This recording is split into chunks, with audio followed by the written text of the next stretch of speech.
جو بندہ یا عورت یہ چاہے کہ میری معاشرے کے اندر عزت ہو، میرا چہرہ خوبصورت ہو، میں معاشرے کے اندر خوبصورت نظر آؤں، تو میرے بھائیوں اور میری بہنوں یہ حوالہ وظیفہ کریں گے تو اللہ تبارک و تعالیٰ آپ کے چہرے کو چودھویں کے چاند جیسا بنا دیں گے۔ اور یہ آسان سا وظیفہ ہے۔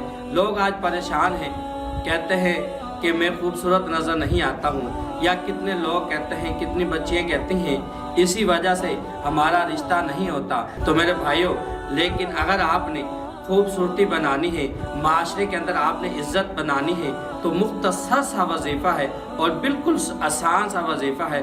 صبح کے وقت میں یہ وظیفہ کرنا ہے، اور جب رات کو سونے کے لیے آپ اپنے بستر پر لیٹیں تو سب سے پہلے وضو کریں، اور وضو کرنے کے بعد پھر یہ آیت مبارکہ پڑھیں، اللہ نور السماوات والارض مثل نورہ کمشکات فیہا مصباح المصباح فی زجاجہ الزجاجۃ کأنہا کوکب دری یوقد من شجرۃ مبارکۃ زیتونۃ لا شرقیۃ ولا غربیہ یکاد زیتها یضیء ولو لم تمسسہ نار نور علی نور یہدی اللہ لنورہ من یشاء ویضرب اللہ الامثال للناس واللہ بکل شیء علیم۔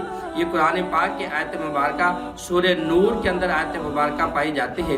جب اس کا آپ ورد کریں گے، اس کا وظیفہ کریں گے، تو اللہ تعالیٰ آپ کے چہرے کو چودھویں کے چاند جیسا بنا دیں گے، اور معاشرے کے اندر آپ کی عزت ہوگی، ہر لوگ آپ کی عزت کریں گے۔ تو میرے بھائیوں، اس وظیفے پر عمل ضرور کریں۔